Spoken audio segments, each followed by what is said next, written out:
네, 청해진 해운 유병헌 회장 일가 비리를 수사하고 있는 검찰이 오늘 장남 대균 씨를 피의자 신분으로 불렀지만 소환에 불응했습니다. 장남과 차남 두 딸 모두 검찰의 소환에 불응을 한 것인데요. 유병헌 회장은 이남 이녀의 자녀를 두고 있죠. 장남 대균 씨와 차남 혁기 씨 그리고 딸 2명이 있습니다. 섬나 씨와 상나 씨가 있습니다.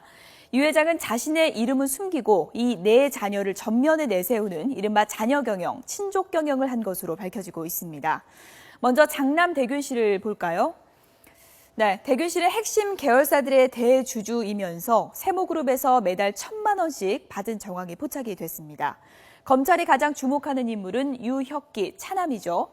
경영 후계자이면서 구원파 종교 후계자이기도 합니다. 보시는 것처럼 지주회사 아이원 아이홀딩스의 대주주이면서 계열사인 문진미디어 대표 등을 맡고 있습니다. 두 딸도 있죠. 장녀 섬나 씨는 디자인 회사 모래알 디자인 대표를 맡고 있고요. 차녀 상나 씨는 건강식품 회사를 운영하고 있습니다. 이렇게 크고 작게 경영에 모두 개입을 하고 있는 걸 파악해 볼 수 있는데요. 장남 대균 씨를 제외한 세 자녀는 모두 해외에 머물고 있습니다. 4명 모두 검찰 소환에 응하지 않고 있는데요. 검찰 수사의 깔끝이 청해진 해운 유병헌 회장을 향하고 있는 가운데 자녀들이 검찰 소환에 집단으로 불응하면서 앞으로 검찰의 대응이 주목되고 있습니다. 자세한 내용은 취재기자 연결해서 알아보겠습니다. 한현희 기자. 네, 인천지방검찰청입니다. 네, 유병헌 회장의 장남 대균 씨가 검찰 소환에 불응했죠? 네, 검찰은 오늘 오전 10시까지 유병헌 회장의 장남 대균 씨에게 이곳 인천지검으로 오라고 통보했지만 오지 않았습니다. 미국에 있는 동생 혁기 씨와 마찬가지로 소환에 불응한 겁니다. 현재 유 회장 측근들이 속속 사법 처리 수순을 밟고 있는 가운데 유 회장의 아들, 딸들은 모두 소환에 응하지 않고 있습니다. 대균 씨가 출석하지 않은 것과 관련해 검찰은 매우 유감스럽게 생각한다며 이 사건의 핵심 피의자로 국민적 의혹이 큰 만큼 사법 절차에 원활히 협조해야 할 것이라고 말했습니다. 또 수사 초기에 유병헌 씨 측 변호인이 수사에 적극 협조해 진상규명이 이뤄질 수 있도록 하겠다고 했는데 이후 차남 등이 귀국하지 않고 장남은 출석에 응하지 않는 점이 의문스럽다고 덧붙였습니다. 검찰은 대균 씨에게 다시 한번 소환을 통보한 뒤 또 이유 없이 소환에 불응할 경우 체포영장을 발부받아 강제 구인에 나설 방침인 것으로 알려졌습니다. 대균 씨는 지주회사인 아이원아이홀딩스를 비롯해 다판다와 트라이공 코리아 등 핵심 계열사의 대주주이고 해외에서 커피를 수입해 파는 소쿠리 상사의 대표이사도 맡고 있습니다. 검찰은 대균 씨가 계열사에서 1,000만 원의 월급을 꼬박꼬박 받아온 만큼 경영에 깊숙이 관여한 것으로 보고 각종 횡령과 배임을 지시했는지 조사할 방침입니다. 조각가로도 활동한 대균 씨는 유병헌 회장의 후계자로 알려진 동생과 달리 외부 활동을 잘 하지는 않지만 계열사에서 비자금을 조성하고 해외로 빼돌리는데 중요한 역할을 한 것으로 검찰은 파악하고 있습니다. 앞서 검찰은 차남 혁기 씨에게 3차례 소환을 통보를 했지만 미국에서 돌아오지 않자 장남 대균 씨를 먼저 불러 조사하기로 방침을 정했습니다. 어제는 유 회장의 친형이 소환되기도 했는데요. 유 회장의 소환은 언제쯤 이뤄질까요?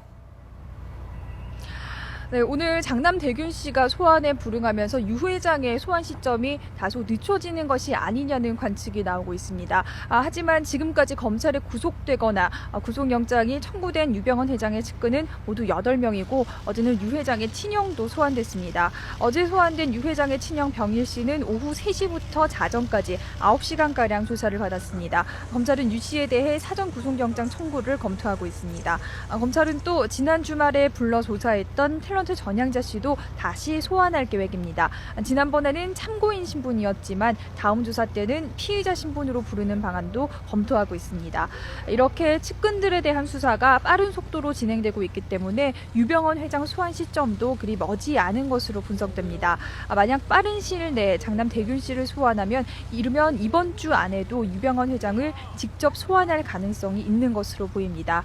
검찰은 일단 경영비리로 유 회장의 신병을 확보한 뒤에 세월호 참사와 직접 관련성에 대한 수사도 벌인다는 계획인 것으로 알려졌습니다.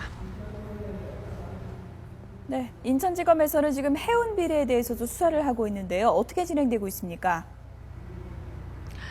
네, 인천지검 해운비리 특별수사팀은 가장 먼저 해운조합 운항관리자들이 여객선 운항관리를 어떻게 했는지에 대해 수사했다고 밝혔습니다. 여객선이 출항하기 전에 승선 인원이 몇 명인지, 화물 적재는 어떻게 됐는지 등의 내용이 담긴 출항 전 점검 보고서를 운항관리실에 제출하게 돼 있는데요. 이런 보고가 제대로 이루어지고 있었는지를 중점적으로 확인했습니다. 검찰은 인천 운항관리실이 출항하기 전 해당 부분을 보고받지 않고 여객선이 떠난 이후 전화로 관련 내용을 확인해온 것으로 드러났다고 밝혔습니다. 직접 승선 인원과 화물 적재가 제대로 됐는지 확인하지 않고 출항 전 점검 보고서를 출항 후에 선장이 불러주는 대로 작성해왔다는 겁니다. 검찰은 이와 관련해 운항관리자 1명을 구속하고 2명에 대해서는 사전 구속영장을 청구했습니다. 또 최근까지 해운조합 인천지부 운항관리실에서 근무했던 직원 1명에 대해서는 체포영장을 발부받아 수사하고 있다고 밝혔습니다. 사고 전날 세월호의 출항 전 점검 보고서를 받은 담당자는 현재 목포의 합동수사본부에서 조사받고 있다고 덧붙였습니다. 지금까지 인천지방검찰청에서 YTN 한현입니다.